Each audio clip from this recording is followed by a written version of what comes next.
Assalamualaikum warahmatullahi wabarakatuh. Perkenalkan, nama saya Bima Putra Waskita dari Prodi Teknik Industri dengan NIM 14124016. Di sini saya akan menjadi khutbah Jumat. Bismillahirrahmanirrahim. Alhamdulillahirabbil alamin wa bi nasta'inuhu ala umurid dunya waddin asratahu.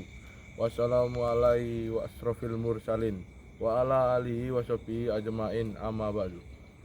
Walaka minha jauh wan minhuma rijalan katir wa isa wa taqul lalladhi tasaluna bihi wal arham inna allaha kanna alaikum raqiba sadaqallahul waska rasuluhum nabiyul karim wahnu alaika minas sayyidina wassakirin walhamdulillahi alamin masir muslimin. Sidang jemaah Jumat yang insya Allah dimuliakan Allah Subhanahu wa Ta'ala. Puji syukur kita panjatkan kepada Allah Subhanahu wa Ta'ala atas segala limpahan rahmat dan karunia-Nya, sehingga pada siang hari ini kita masih diberikan kesempatan untuk melaksanakan salah satu kewajiban kita, yakni salat Jumat. Serta salam tak lupa kita kirimkan kepada junjungan kita, yakni Nabi besar Muhammad SAW. Semoga kita semua yang hadir pada kesempatan kali ini kelak mendapatkan syafaat dan dari beliau, dan semoga kita semua yang hadir pada siang hari ini kelak diakui sebagai umatnya Rasulullah SAW. Amin amin ya rabbal alamin. Masyiral muslimin rahimakumullah. Salah satu perintah Allah Subhanahu wa Ta'ala kepada kita agar senantiasa menjaga hubungan kita baik kepada Allah Subhanahu wa Ta'ala maupun kepada sesama manusia ciptaan Allah Subhanahu wa Ta'ala. Namun untuk menjaga hubungan kita kepada Allah dan kepada manusia, ada satu yang harus kita jaga, yaitu hati kita. Sebab semakin baik hati kita, maka pastinya semakin baik pula hubungan kita kepada Allah maupun kepada sesama manusia. Hanya saja diri yang dimuliakan Allah Subhanahu wa Ta'ala di dalam hati manusia terkadang ada penyakit yang bersarang di dalamnya, dan salah satu penyakit yang tidak jarang ada di dalam hati manusia adalah yaitu penyakit hasad, atau biasa disebut dengan iri hati atau dengki. Penyakit hasad ini, iri hati ini adalah penyakit yang sangat berbahaya. Saking berbahayanya penyakit hasad ini sampai Rasulullah SAW memberikan peringatan keras kepada kita sebagai manusia. Rasulullah SAW bersabda, berhati-hatilah kalian kepada yang namanya penyakit hasad, kepada yang namanya penyakit iri hati, karena sesungguhnya penyakit hasad itu akan memakan kebaikan yang telah kita lakukan. Sebagaimana api membakar habis kayu, hadis di atas menjelaskan bahwasanya betapa besar dosa bagi pelaku iri hati, dengki, hasad, sampai-sampai menghapus segala amal kebaikan yang telah dilakukan di masa lampau. Bukan hanya hari ini, tetapi kebaikan yang telah dilakukan di masa lalu sebagai hamba yang beriman kepada Allah Subhanahu wa Ta'ala. Tentu kita tidak ingin segala amal kebaikan yang kita lakukan di masa lalu menjadi sia-sia di sisi Allah Subhanahu wa Ta'ala. Olehnya itu, marilah kita untuk senantiasa menjauhi yang namanya penyakit hasad, penyakit dengki, sebab itu akan menjadi kerugian besar bagi kita jamaah dimuliakan Allah Subhanahu wa Ta'ala.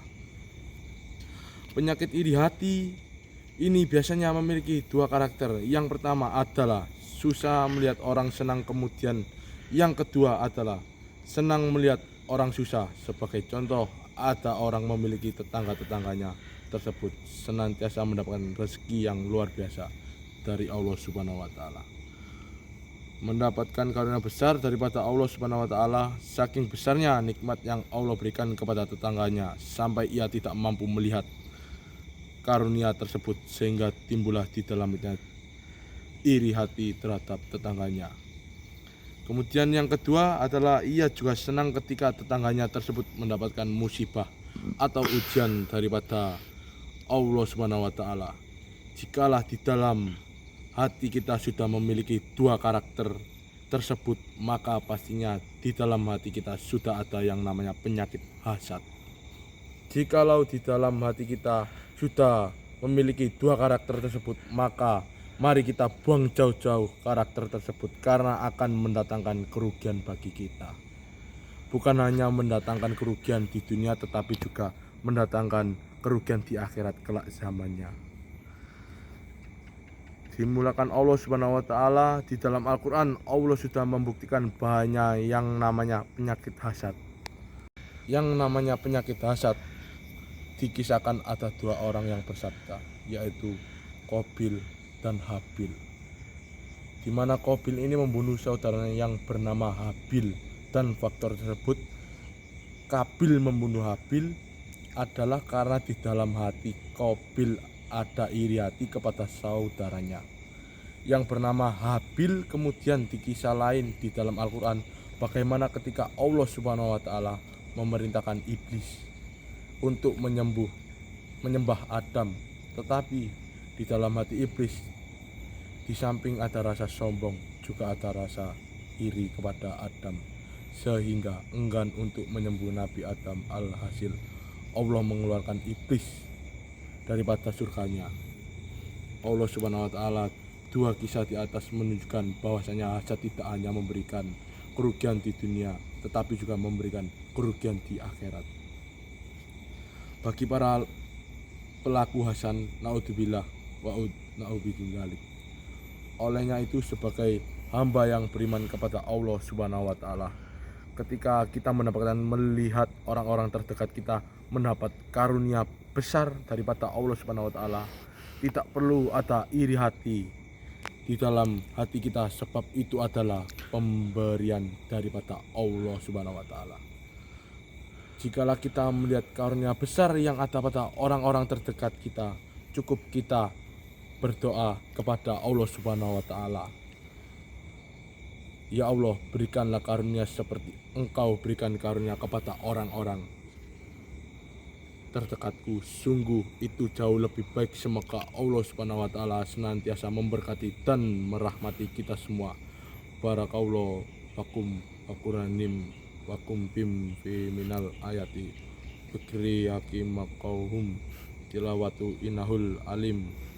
Alhamdulillah hamda qoma amar asyhadu alla ilaha illallah la syarikalah wa asyhadu anna muhammadan abduhu. Allahumma ala Muhammad wa ali Muhammad ali Ibrahim wal ali Ibrahim wik Muhammad wa ali Muhammad barak ala Ibrahim ali. Terima kasih tentang khutbah Jumat ini. Wassalamualaikum warahmatullahi wabarakatuh.